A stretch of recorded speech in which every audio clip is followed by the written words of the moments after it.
بسم الله الرحمن الرحيم إن الحمد لله نحمده ونستعينه ونستغفره ونعوذ بالله من شرور أنفسنا ومن سيئات أعمالنا من يهديه الله فلا مضل له ومن يضلل فلا هادي له وأشهد أن لا إله إلا الله وحده لا شريك له وأشهد أن محمدا عبده ورسوله اللهم علمنا ما ينفعنا وانفعنا بما علمتنا وزدنا علما ينفعنا به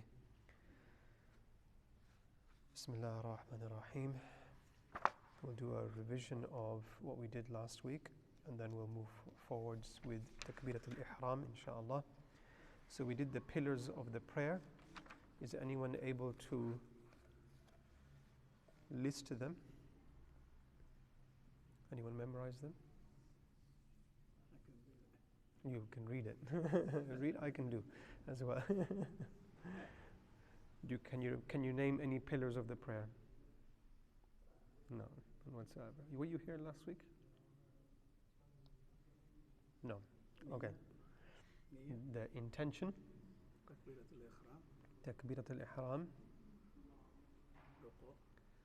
Before ruku' is qiyam, just standing. Okay, ruku'. Rising from ruku'. Mm-hmm. And then sujood. Sujood. And then rising from sujood. Rising from sujood. And then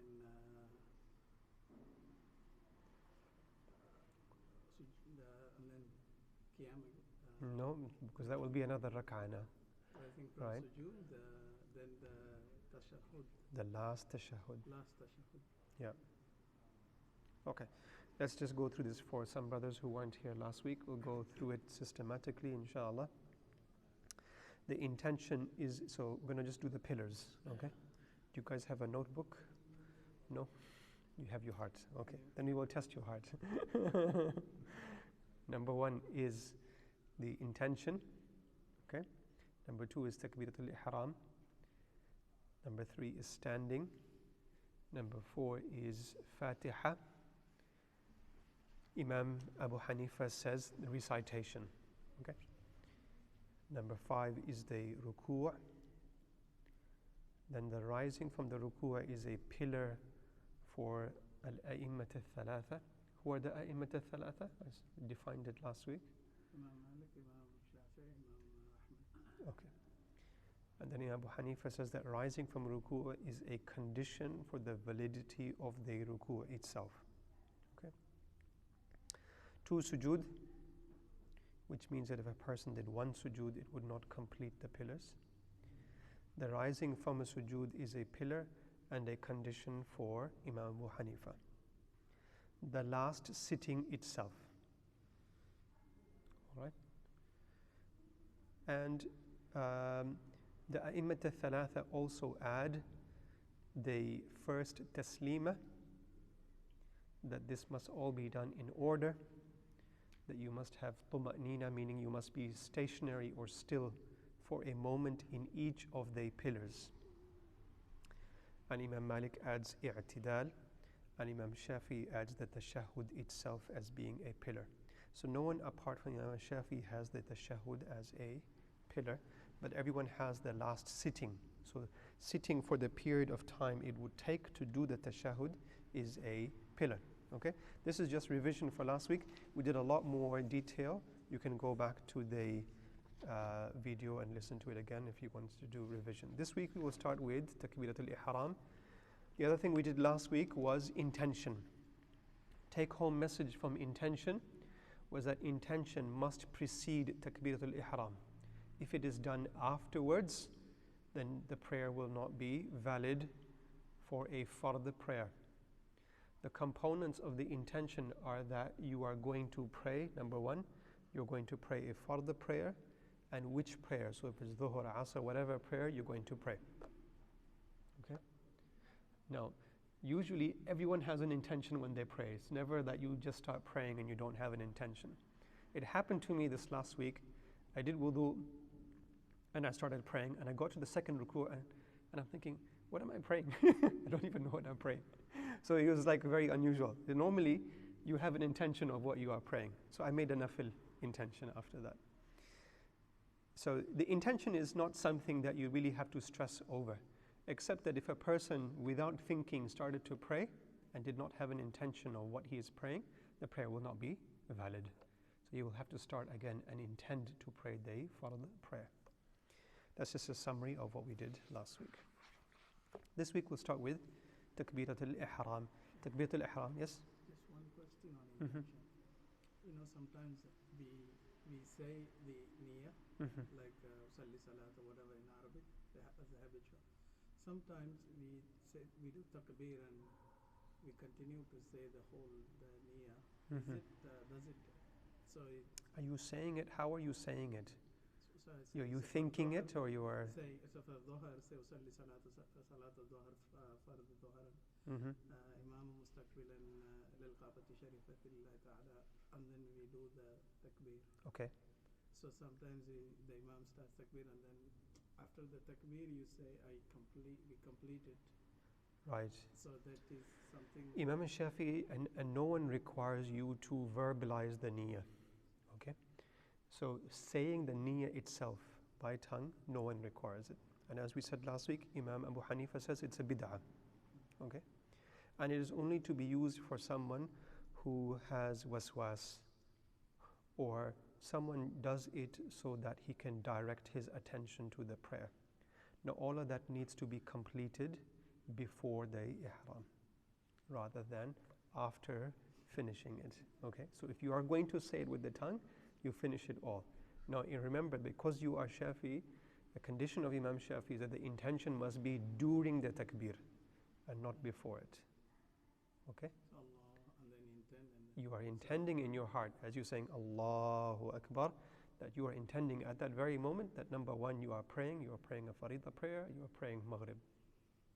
Okay? The other A'imma, the other three, said that the intention will be before the Takbirah, but it is preferable that the intention is present when you are doing the Takbirah itself. Okay? We also mentioned that the intention is not required for a voluntary prayer, but is required for Imam Abu Hanifa for a wajib prayer. Who can name a wajib prayer?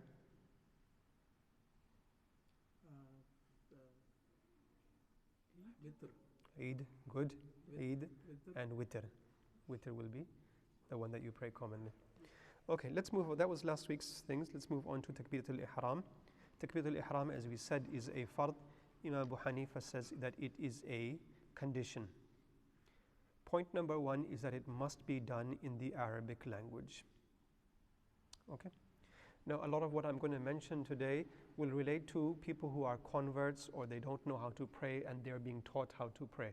So what is the absolute minimum that is required? So number one is that everyone agrees that it must be done in the Arabic language. So this becomes a compulsory knowledge to attain.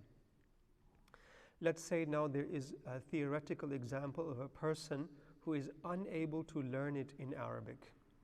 Will then he be allowed to say it in any other language? They say yes, that will be allowed. Okay. Imam Malik says that he will not do takbirah at all, because for him the only takbirah that is allowed is in the Arabic language. It must be done after the imam. Okay. So you cannot do it at the same time as the imam, you cannot do it before the imam. The Hanafi books state that if the imam says Allah, and at this time you also start saying Allah, so he has not actually finished saying Allahu, and you also say Allahu at the same time, your Takbirat al-Ihram will not be considered valid. And if you continued prayer, then the prayer itself will not be valid, because if you don't have Takbirat al-Ihram that's valid, then the whole prayer is not valid. Okay? So you have to wait for him to at least finish saying Allahu before you also start saying Allahu Akbar. A'immat al-Thalatha say that the Imam should completely finish before you start. Imam Abu Hanifa says that when the Imam reaches Bar, Allahu Akbar, at that Ra point, you also join and say Allahu Akbar. So you are joining very, very close to the Imam. If you go and pray in the Turkish mosques, then you will see this amazing thing, because they're all Hanafi, right? So the Imam will say, he will put his hands up, they will all put his hands up Wait for him. He says Allahu, and then he will get to Akbar, and they will all start saying Allahu Akbar at that time as well. So they're all very trained in this matter. What is the reason for that? Is that the multiple ahadith mention the reward of catching Takbirat al-Ihram. Okay? From the technical perspective, from the perspective of catching the reward of the prayer, it is to catch it before the first ruku'ah. Okay? So if you caught the ruku'ah of the first rak'ah, you have technically caught Takbirat al-Ihram.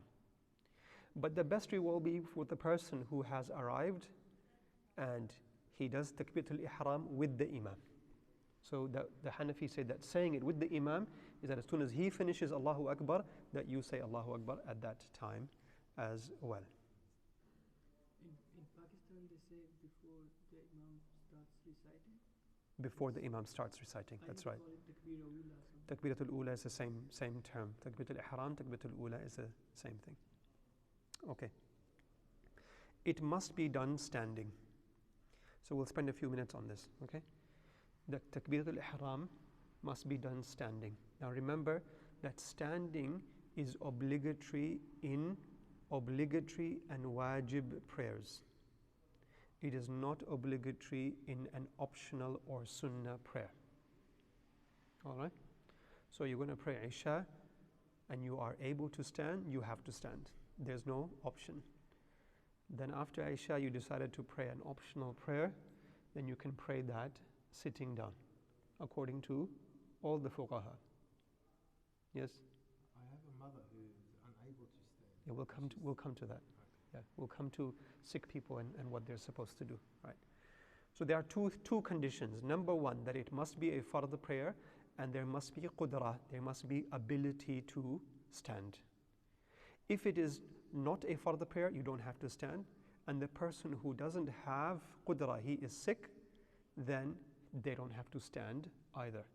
So first of all, we will complete the section on those who can stand, then we'll come to the people who cannot stand. How will they pray? The person who can stand, all the A'imma say that all of the Takbirat al-Ihram from beginning to end should be completed whilst he is standing. Okay? Now, there might be three scenarios.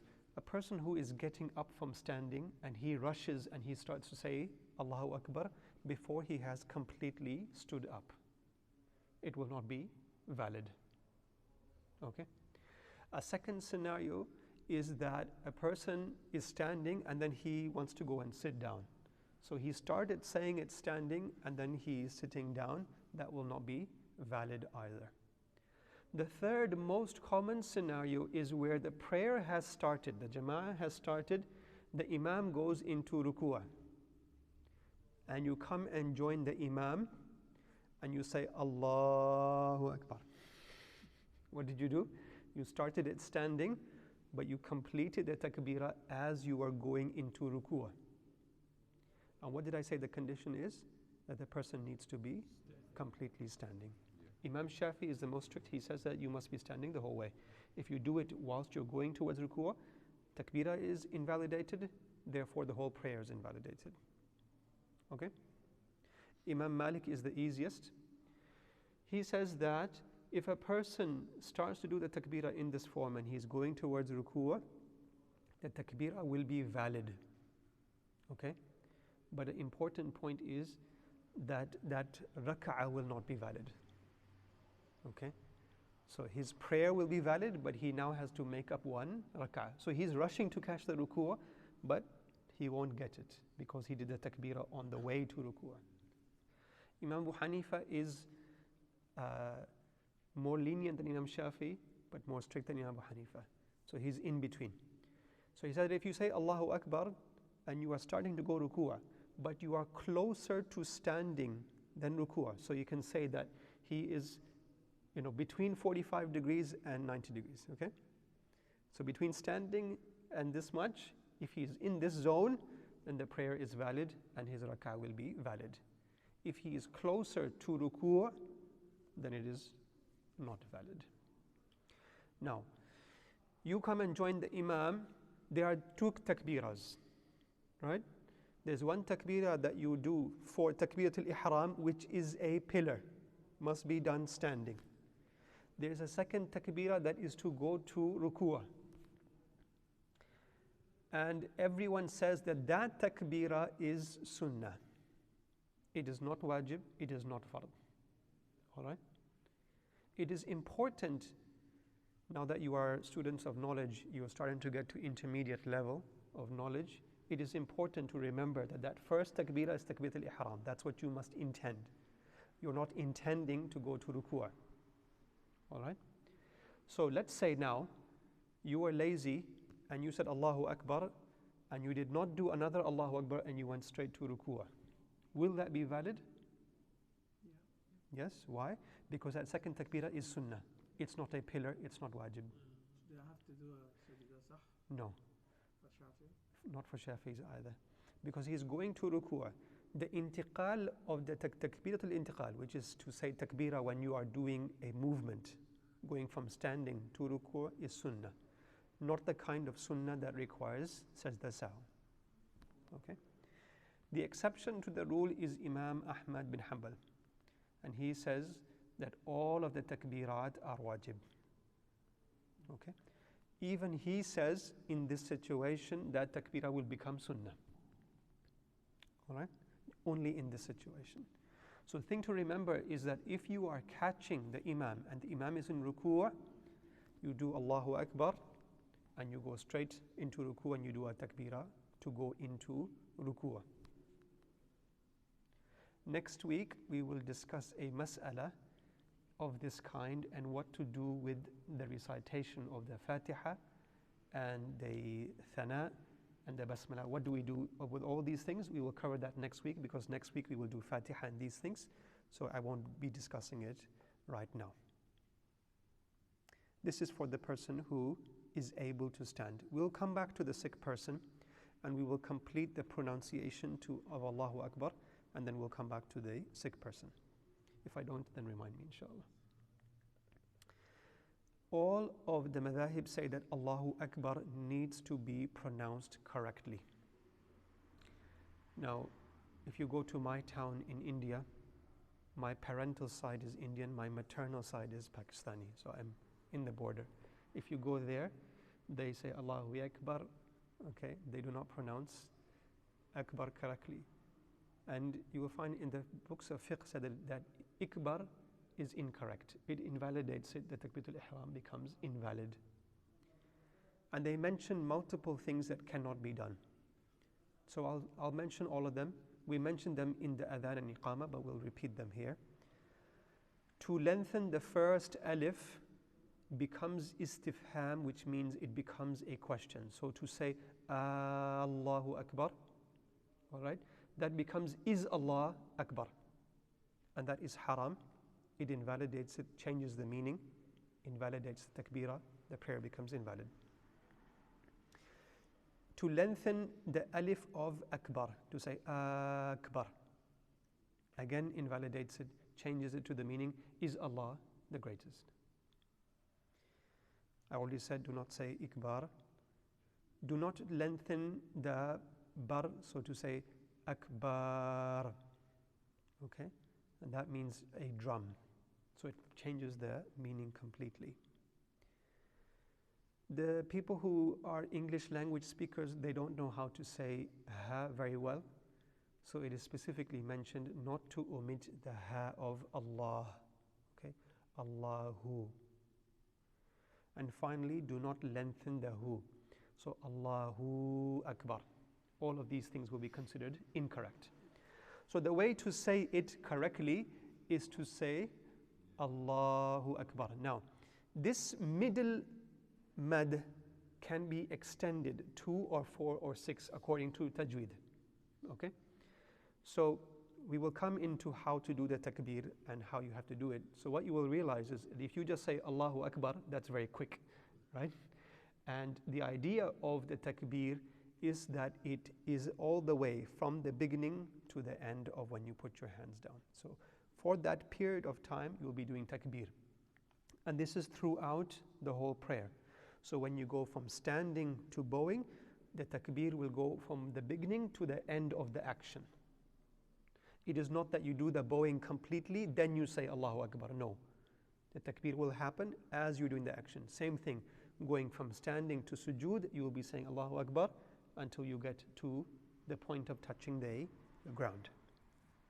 So where can you extend it? It is Allahu Akbar, like this. You can extend that, and that will retain the meaning and will be correct.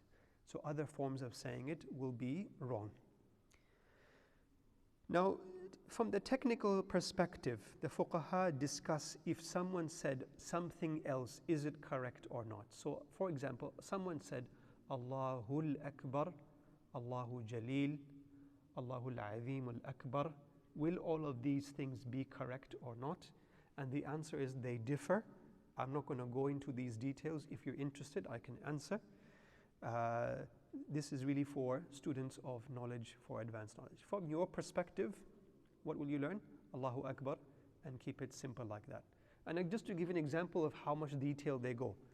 In some of the Arabic dialects, they don't know how to say Hamza. Okay? So everything becomes changed. So they will say Allahu Akbar. So instead of saying Allahu Akbar, Allahu Akbar. So they will join the hu with the kaf, and they will eat the Hamza. Right? And so some of the fuqaha say this is allowed, some of them say it is not allowed. You can go into a lot of detail, and I don't want to make you go to sleep. What will the person do who is sick and cannot stand? The Prophet ﷺ said that if you are unable to stand, then you sit. And if you are unable to sit, then you lie down. So all the fuqaha agree on this sequence of events. That if a person who is unable to stand, he will sit down. Imam al-Shafi'i says that the person should sit in the iftirash style. The iftirash style is to sit like this, okay? Which is to put the right foot standing, so you are sitting on the toes like this.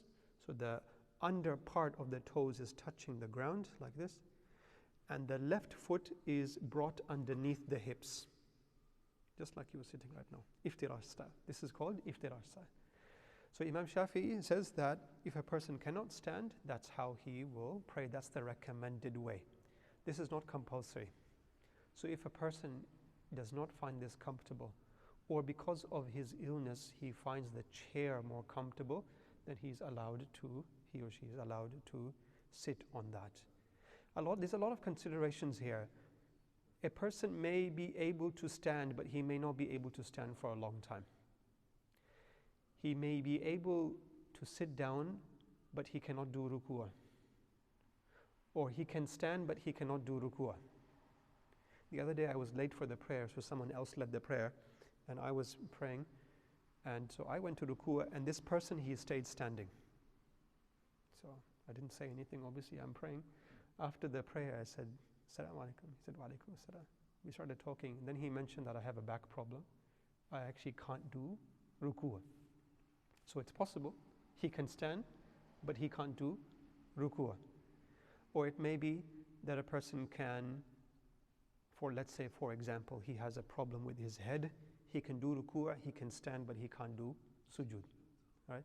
So what will you do in all of these scenarios? The fuqaha have discussed them in detail. This week, because we are doing standing, that's all we will do. Next week, because we're doing ruku'ah and sujood, inshallah, we'll mention those. Actually, next week we're going to do Fatiha and recitation. We might get to ruku'ah, inshallah. So if a person cannot stand, he will sit. So now how will he pray? Sitting is that sitting posture will replace the standing. And when he does ruku'ah, that he will move forward. It is necessary that his sujood will be lower than his ruku'ah. So if he can do sujood and touch the ground, he must do that. Okay? If, for example, a person does ruku' like this, and he does the same amount for sujood, the prayer is not valid. The sujood must be lower than the ruku'ah. Okay?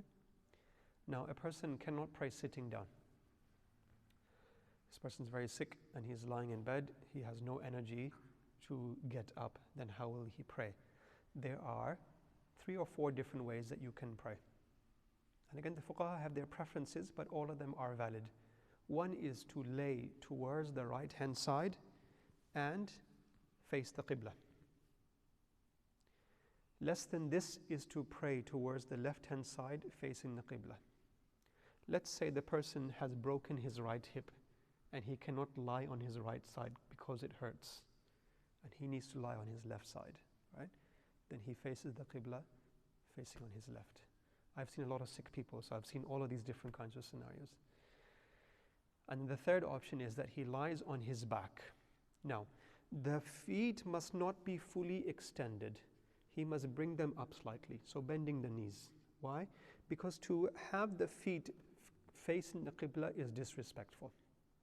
Okay? So he will bring the knees up slightly, and then he will pray with his head. Okay? So for ruku', he will move it slightly. For sujood, he will move it further than that.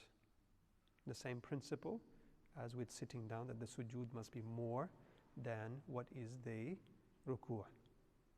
All of this is clear? Okay. Last thing, he cannot pray lying down, meaning he can't even move his head. And this is the example of a person in ICU. He's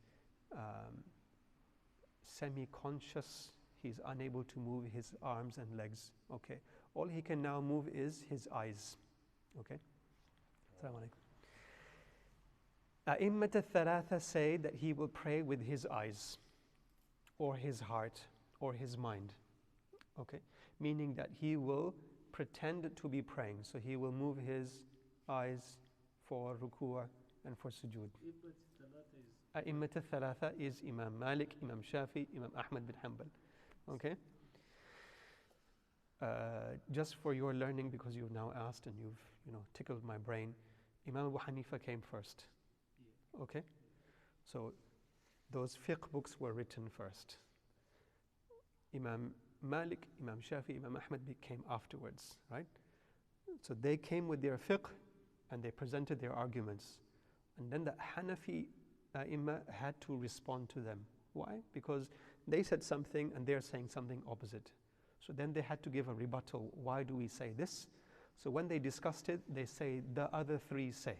And because I'm a Hanafi, I call them the A'immat al-Thalatha. Perhaps if you read a Maliki book, they might call the other three A'immat al-Thalatha. I'm not sure. I've never seen it. In our Hanafi books, we commonly find A'immat al-Thalatha mentioned, that they have a opposing position. And because you're my student, that's how I'm teaching you. So before I get to your question, Imam Abu Hanifa says that praying with the eyes or the heart or the mind is not valid. Okay. Then the same thing will apply with regards to what we said about the conditions of the validity of the prayer. So we said that a person has to be conscious for prayer to be valid, right? Or that the prayer becomes farida on him. So remember, I said that Imam Abu Hanifa's position is that if he is unconscious for 5 prayers or more, or not 5 prayers or more than 5 prayers, so meaning 6 prayers or more, there is no prayer on him for that period of time. So if a person was in ICU for 3 months, he couldn't move any of his limbs, he can only move his eyes, there's no prayer on him according to Imam Abu Hanifa. And the A'immat al-Thalatha say that he will pray with his eyes. Now he was before you, and then I will come to you. Yes. If someone like it's the ICU and they can't move any body parts, Yeah. and they can't use the water and tayammum, can he do it? Can someone else do it for him? Yes, someone else can do it for him, but he is also in the position that I've mentioned before, that if he is unable to do it for himself, then the faqid al-tahurain applies to him, which is the person who has no access to tayammum and no access to water. So how will he pray? So as we mentioned before, that Imam Shafi, that he will do a prayer of signals rather than a complete prayer. But this person is going to be praying with signals anyway, because he can't move anything. Yes. That was one of my questions. That was going to be your question. But again, Yeah. Shah, I asked the same question some time ago as well, but I don't know. So if that Imam, so according to Imam Abu Hanifa, Yeah. that person is So if he can't pray, the prayer is not upon him. Yes, So, but let's say he recovers, and he needs to. and it is 5 prayers or less that he needs to make it up. Okay? If not, he don't need to. If it is more than that, he does not need to make it up because it was never farther on him. Okay. Yeah. But with the other imams. Yep. So if he doesn't pray, he falls in sin. If he doesn't pray, he falls in sin because he can pray with his eyes, right? So that faridah is there upon him. So even on ICU. Yes. Now let's say a person like this is so sick, right? He's in and out of consciousness, and then he dies after that, right? Then we will say this is a person that could not have made it up, could not have prayed. So Allah judge him according to his. Inshallah, Allah will forgive him for that. Yes. Look, everyone is judged according to their situation. I've seen people who, when they are well, they don't pray. So, when this person becomes sick and he becomes at the end of life, then do you think he will pray or make any effort to pray? No. Is the faridah saqit? No, the faridah is still there. Will he be judged for all of that? Yes, he will be judged for all of that. Right? May Allah protect us from these things. One thing you have to remember is that when you are in health and you chose not to do something, then Allah may choose to give you a sickness which means that you are unable to pray. And He will judge you for all of that as a punishment. And may Allah protect us from this kind of thing. Are you guys tired, or can we do raising of the hands? Do everything? Okay. How about the praying while traveling, especially in planes or trains?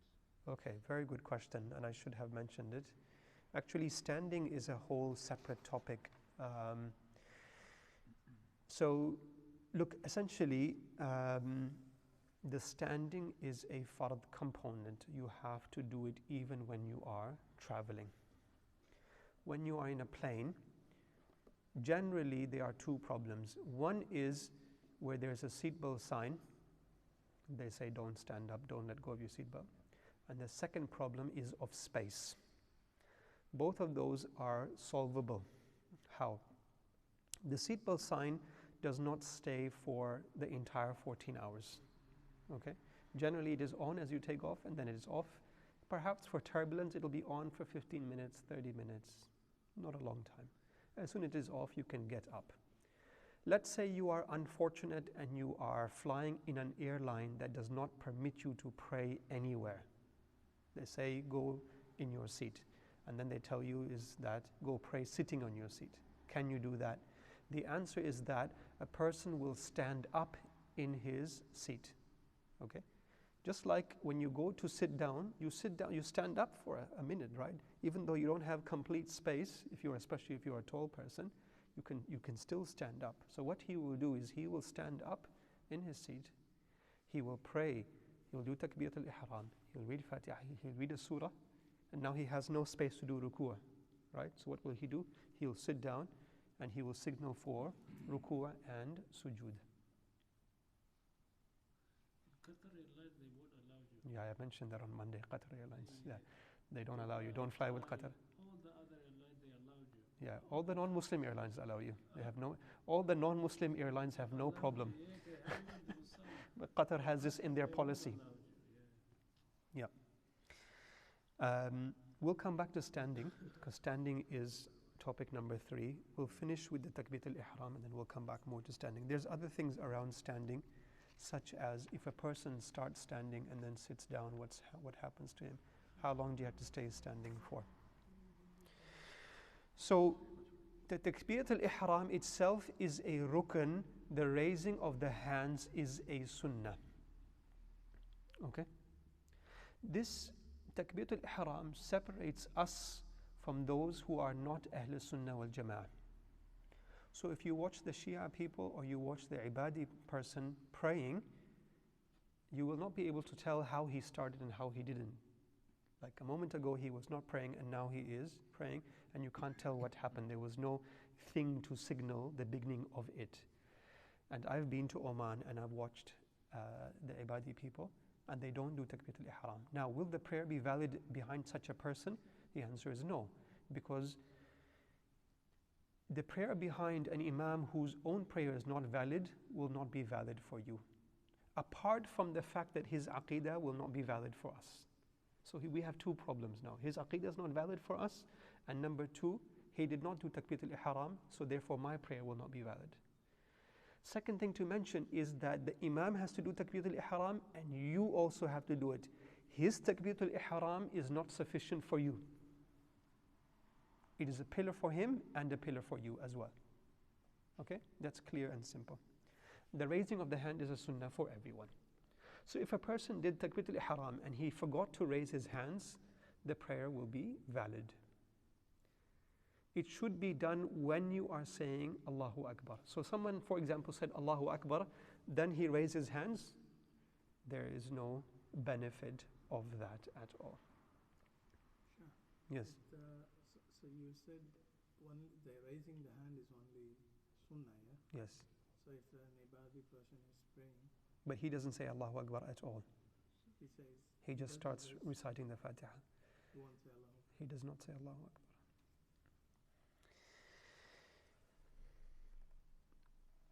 Now, the hands should be open, so you cannot pray like this. The fingers should be spread, so you don't go like this.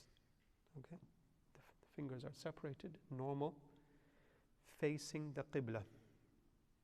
The only difference is that Imam Malik says that you face downwards. So if you watch a pure Maliki person, he will go like this. Okay? Facing downwards, the back of the hand facing upwards, the palms of the hands facing downwards. Okay? Imam Abu Hanifa says that you will raise the hands with the thumbs to the level of the earlobes. You don't have to touch them. I didn't find any book saying you have to touch them. And I find commonly Hanafis praying like this, okay? And this is wrong.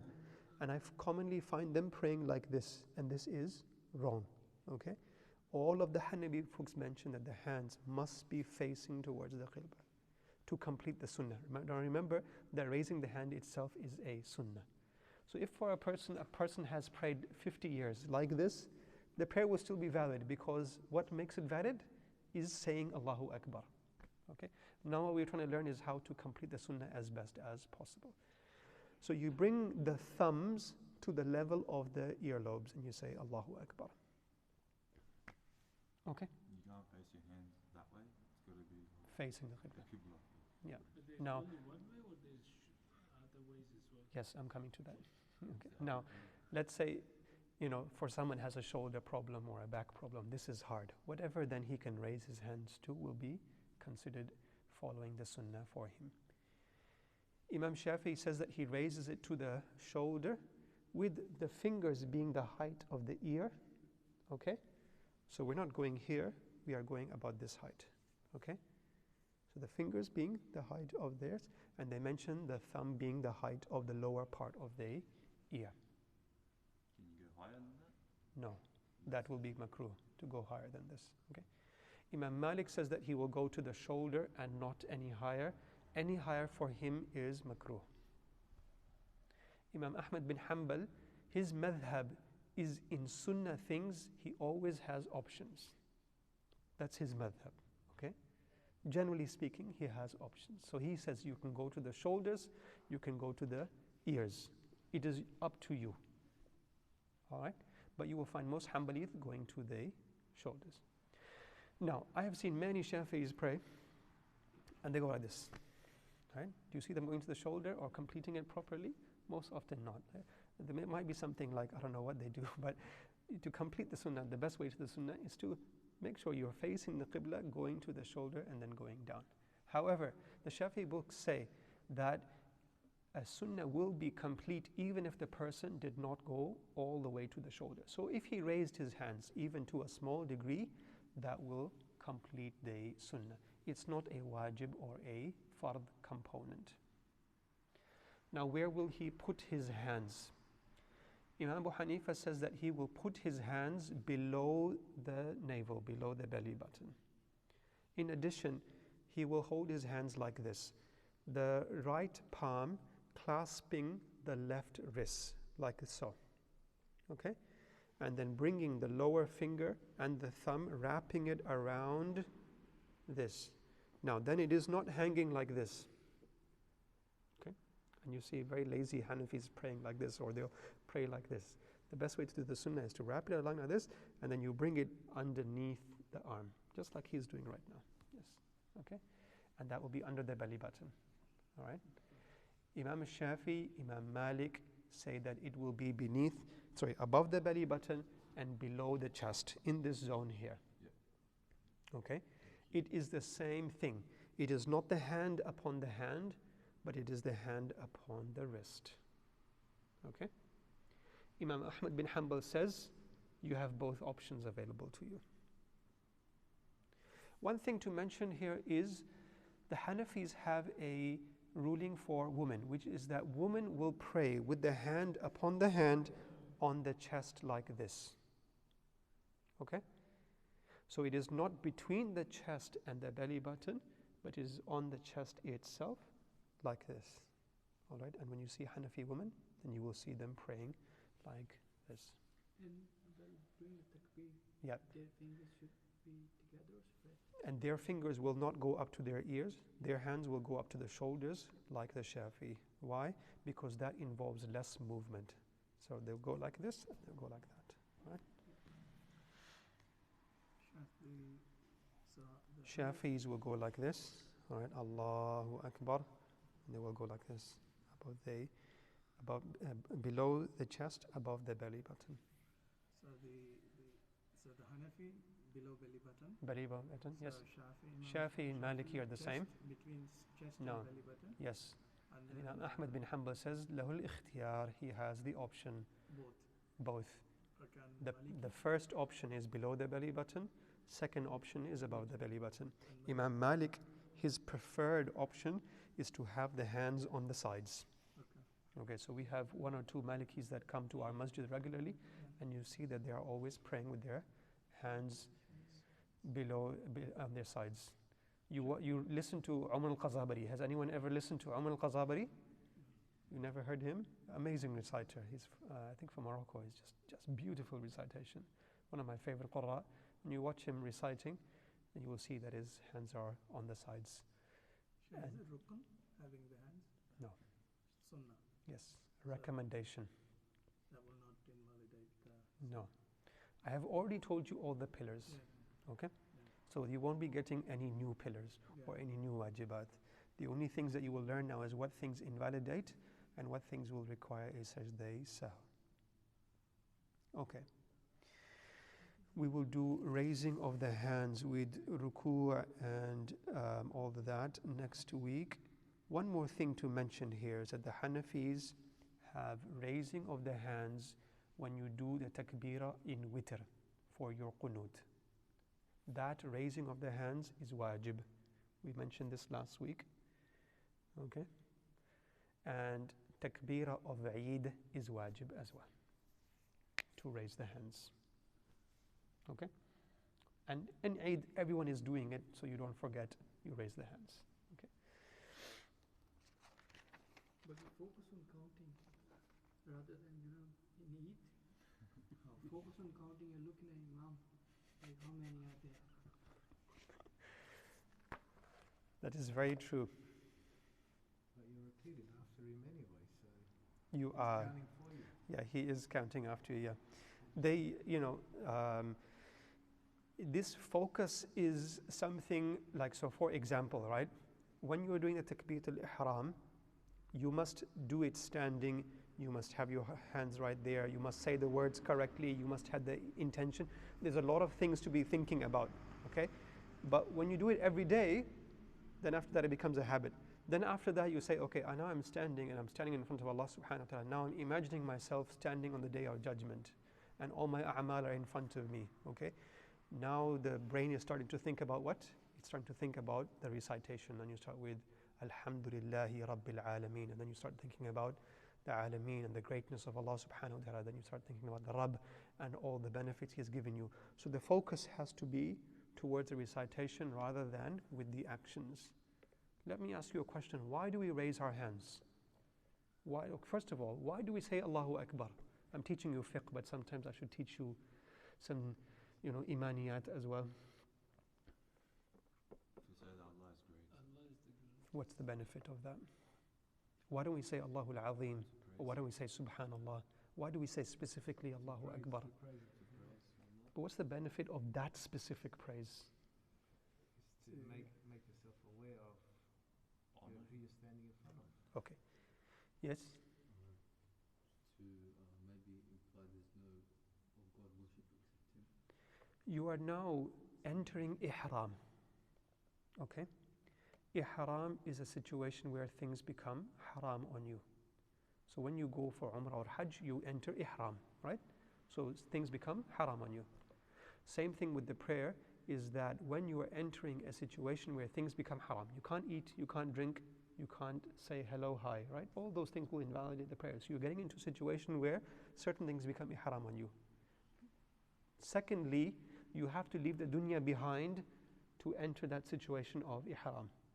So you say Allahu Akbar, meaning Allah is greater than all of this dunya, all of my needs, all of my desires, all of my whims. Allah is greater than all of that.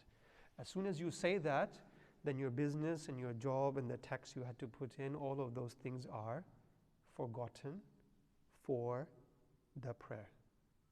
Okay? To improve your prayer, you have to do two things. One, you have to learn fiqh, and the second thing, what did I say? Sorry? No. You guys forget so quickly. Sorry? Tarjuma, no. Try and remember this, okay? You need to learn how to follow the sunnah.